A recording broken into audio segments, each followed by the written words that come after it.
Rabies virus जैसे आपको काटेगा ना, आपके शरीर में घुस जाएगा और ये धीरे धीरे 1 हफ्ते में अपनी संख्या बढ़ा लेगा और ये आपके नस के माध्यम से प्रवेश करेगा।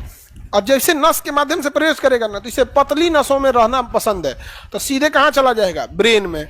और ब्रेन में कहेगा कि कितना अच्छा नस है यहाँ पे, एकदम पातर पातर, कोनो भीड़ भाड़ नहीं है। इधर उधर के नस में तो ऐसे हड़हड़ा के पानी जा रहा था, हड़हड़ा के यहाँ पे इतना अच्छा नस है। ए अब हो इधर हल जा, सब कब्जिया लेगा सब ब्रेन में। अब ब्रेन कब्जा लेगा, अब आपको हो गया, अब आपको लक्षण दिखेगा, अंधेरे से डर लगेगा, ब्रेन का नसों को काटने लगेंगे सब, वहां पे कुत्ता जैसा भौंकने लगेंगे, पानी से आपको इतना डर लगेगा जिसका कोई हद नहीं, कोई हवा चलाने लगेगा, हवा से डर लगने लगेगा। मतलब 15 दिन के टाइम पे इतनी भयानक मौत मरिएगा, इतनी भयानक की कोई हद नहीं। कहावत कहा जाता है कुत्ते की मौत मरेगा, कहावत है कि घसीट के कुत्ते की मौत मरेगा। समझ में आ गया? कुत्ता मर जाता है सब, कुत्ता के अंदर रेबीज होता है बट वो कंट्रोल्ड अवस्था में है, वो उसके लिए हैबिचुअल है। और वो रेबीज अगर बहुत ज्यादा उसमें फैल गया तो कुत्ता भी मर जाता है। रेबीज जब कुत्ते पे अटैक कर देता है ज्यादा लेवल पर उसके ब्रेन को, तो कहते हैं लोग कुत्ता पागल हो गया है। तो कुत्ता कैसे पागल हो जाता है?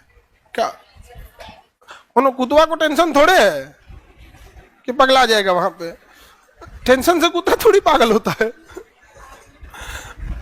वो रेबीज वगैरह उसका अटैक होता है रेबीज का, तो क्या हो जाता है? पागल हो जाएगा। तो इसका इंजेक्शन लगाना जरूरी है। जैसे कुत्ता काटे सबसे पहले उस एरिया को अच्छा से धुलिए और वहां पे साबुन से धुलिए और साबुन को 2-4 मिनट वहां छोड़ दीजिए। समझ गया? साबुन की खासियत क्या होती है कि डिटर्जेंट जो होता है वो कितना भी खतरनाक बैक्टीरिया और वायरस हो, उसकी बाहरी खबर को, उसकी कोशिका भित्ति को फाड़ देता है। कोशिका भित्ति फाड़ दिया, माइटोकांड्रिया एंटेन सब बाहर चला गया, मर गया वहां पे। तो साबुन ही नहीं, ऐसे ऐसे धोए चल दिए। ठंडिया के दिन में तो अंगुरिया धो के चलाता है सब। ऐसे साबुन बढ़िया से धो और थोड़ी देर तक उसको लगा के छोड़ दो। थोड़ी देर तक लगा क्या करो? छोड़ दो। उसके बाद धुल दो, टेडबैक का इंजेक्शन ले लो और चले जाओ चुपचाप डॉक्टर के पास और रेबीज का इंजेक्शन ले लो। समझ में आ गया? चुपचाप ले लो। रीजन क्या है कि सपोज जो कुत्ते ने आपको काटा है उसको रेबीज नहीं था, सपोज उसको रेबीज नहीं था और आप इंजेक्शन ले लिए, तो क्या जाएगा आपका? 600-700 रुपए का इंजेक्शन लॉस होगा। यही ना, 1000-1500 कई इंजेक्शन लगते हैं, एगो 600-700 का नहीं आता, एक तो नॉर्मल आता होगा 200-250 का आता, उसके कई साइकिल लगते हैं। तो मान के चलिए आपका 1000-1500 रुपए का फाइनेंशियल लॉस होगा। अब इसका उल्टा सोचिए, अगर उसे रेबीज हो गया होता, पूरी जीवन बर्बाद। और याद रखिएगा, जो इंसान मरता है उसे तकलीफ नहीं होती है, तकलीफ उसे होती है जिसे वो छोड़ गया है। समझ में आ गया? तुम लोग डर काहे जाती हो? भूकंप नहीं है, ऊपर बिल्डिंग बन रहा है। हाँ, वो भूकंप रोधी है, इसको भूकंप से कोई दिक्कतें नहीं है।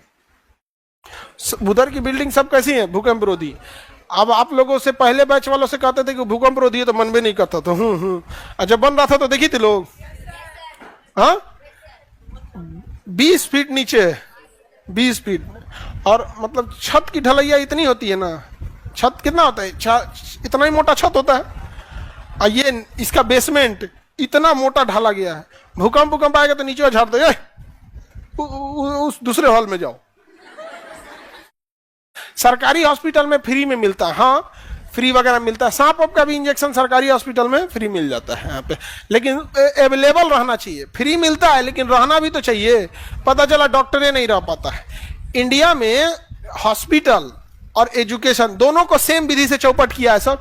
गांव गांव में हॉस्पिटल डाल देंगे, ना बढ़िया मास्टर वहां जाना चाहता है ना बढ़िया डॉक्टर जाना चाहता है। दिक्कत क्या होता है कि सरकारी अस्पताल में भैंस बैठ पे सुतल है और दवाइयां प्राइवेट में बेच देगा, कोई जइबे नहीं करेगा, तो पैसा बर्बाद, सब कुछ बर्बाद। बेटर है कि आप अपने हर प्रखंड में बेहतरीन हॉस्पिटल खोलिए, सुपर स्पेशलिटी हॉस्पिटल, और एम्बुलेंस सिस्टम बढ़िया रखिए। हॉस्पिटल बनाने में से जितना ज्यादा खर्चा आएगा, एम्बुलेंस में कौन खर्चा आने वाला है? उसके तुलना में तो बहुत कम आएगा। एम्बुलेंस रखिए, धाड़ मरीज को बैठाइए, ले आइए, इलाज करिए, पहुंचा दीजिए, जाओ। वैसे ही क्या है, एजुकेशन में भी है। हर प्रखंड लेवल पे एकदम बेहतरीन स्कूल हो, भर ले आइए, पढ़ा के पहुंचा दीजिए। बस में पकड़ ले आइए, अब पढ़ा के छोड़ दीजिए, जाओ। रवि समझ में आ गया? छोटे बच्चों को जब भी कुत्ता काटे तो उन्हें समझाना है कि बाबू शुरुआत में बता दोगे जिस दिन काटा है उसी दिन, तो एक टैबलेट से सही हो जाएगा, नहीं तो इंजेक्शन लेना पड़ेगा।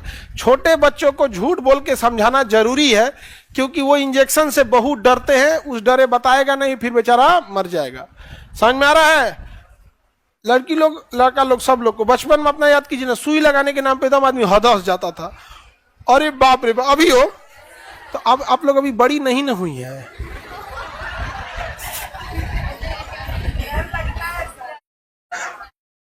तुम लोग को डर लगता है? अरे डर क्या, पता है कि अब थोड़ा सा दर्द करेगा यहाँ पे, लेकिन जब वक्त के साथ दिमाग बड़ा होने लगता है ना, डर खत्म हो जाता है। लेकिन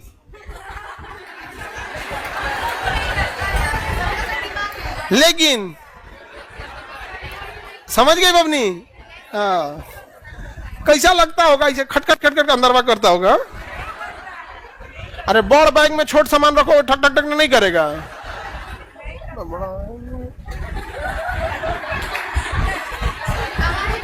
आवाज नहीं करता है, तब पूरे खा लिए।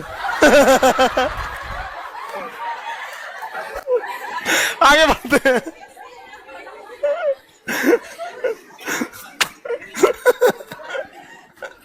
आगे बढ़ते हैं लोग।